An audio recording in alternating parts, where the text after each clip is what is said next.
Hey, how's it going? So today, I know it's been a minute, but I got a book review for you today, okay? This is book number 5 out of my 12 that I had made a resolution back in January. I'm sticking to it. I was going to read one book a month, and so this is number 5. And I do realize it is August.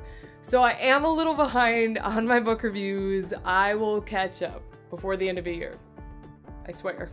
So this month's book was Artemis by Andy Weir, and I have it in a hardcover.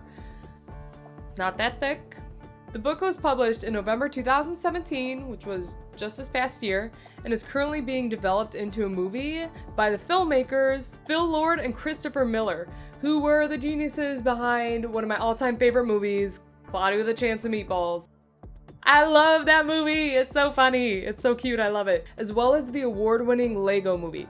How cool. This is now the second book that I've read and found out after that a movie will be coming out. So you know I will be in theaters to see it for sure. That's it for your little sneak peek. Let's go ahead and get into this review.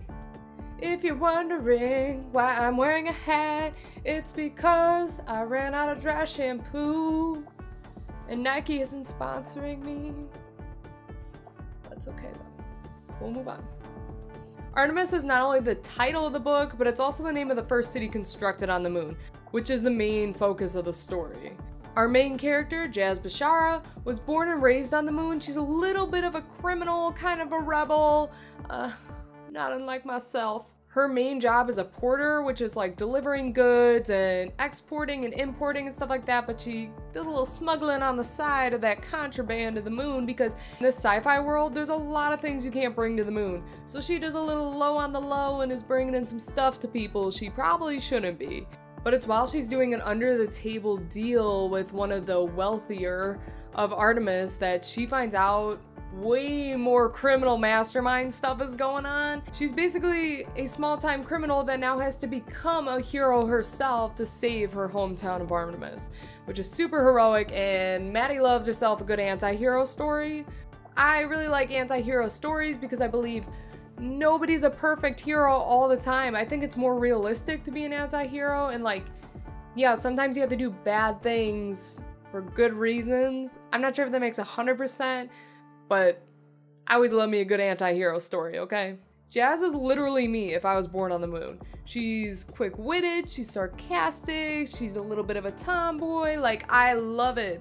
So when I was reading this, it was like reading my own memoirs of sorts. But Andy Weir really writes Jazz as a relatable character. And I think that's very important when you're writing and reading stories, is you want to be able to relate, and Jazz is just so real. It feels like she's actually a real person. The main conflict of the story is that Jazz basically finds herself having to be the best criminal she can be to save her hometown of Artemis, which is super dope. Some of the top things I really enjoyed about the book is Andy Weir's writing. Just how he writes is so normal, and like the thought process of the characters and what they actually say versus their body language, like you can see it all happening in your head, and it's very relatable. And I like that like calmness to writing. It doesn't read like I'm reading a story. It's reading as if I'm talking to a friend. It's just really relaxed, and I really enjoyed that style of writing.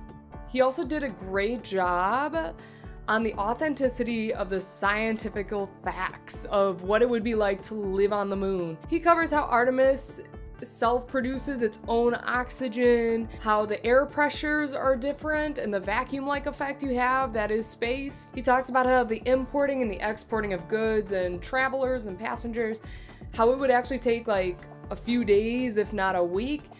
And that's quite accurate. Like, you don't just fly to the moon in a 2-hour flight, you know? So I really appreciate the authenticity of the science behind it, so it's not people just lived on the moon and everything was fine. There's actual like evidence to back it up, like, okay, no, like they live in these bubbles that are made of this kind of material that air can't escape from. Andy Weir just did a really good job covering all his loopholes and cross T's and I's dotted. I think that's the saying.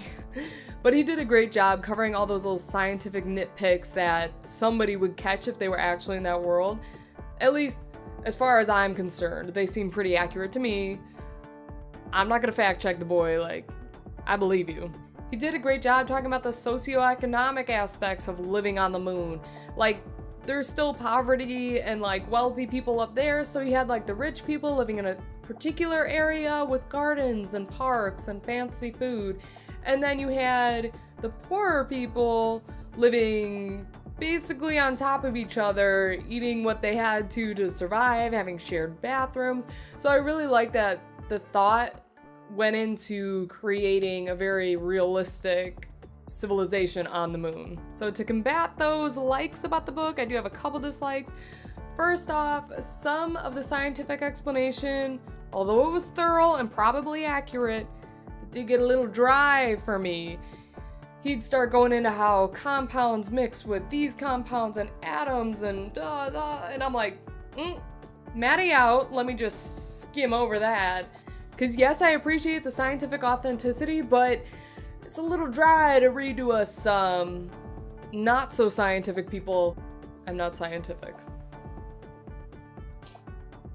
I just make music and videos. I don't know science. It's asking too much. The other thing I kind of struggled with was it was really hard for me to get into. It has a nice long intro, which I get it, like you're building up a story talking about a civilization on the moon. Like you can't just skim stuff.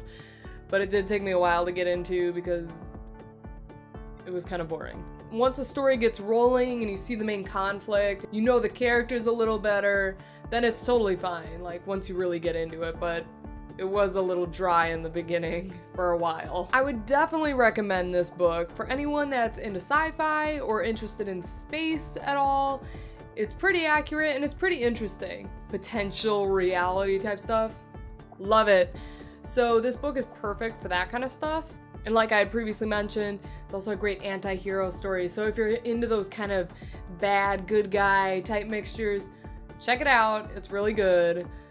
And it's a female lead. That's freaking awesome. Like, and she's super cool and chill. She's not like the bubbly princess damsel. She's like the, I can do this myself. I don't need no man. You can find Artemis on Amazon for $12 paperback or $10 for an MP3.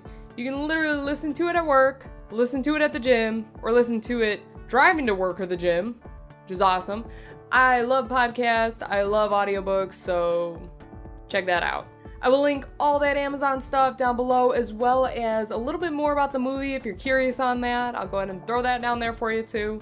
Go ahead and tell me in the comments what you would miss most if you had to move to the moon. Like, what would you bring with you, or what could you just not live without if you had to go live in space for the rest of your life? I will go ahead and tell you what I would miss the most in the comments below.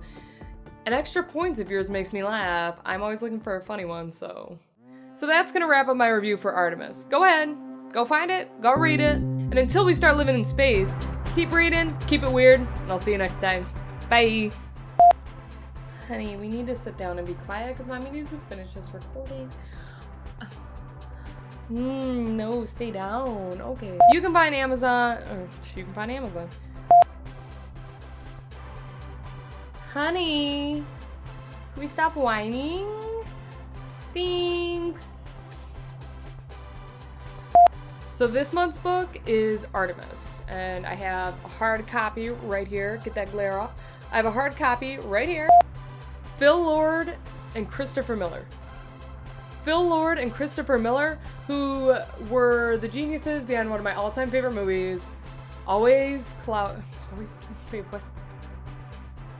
If you guys are curious why I'm wearing a hat today, it's literally because Mama ran out of that dry shampoo, but it's okay because hats is cute. Wow. Sometimes I scare myself. Because yes, I appreciate the scientific authenticity. Because yes, I appreciate the scientific authenticity.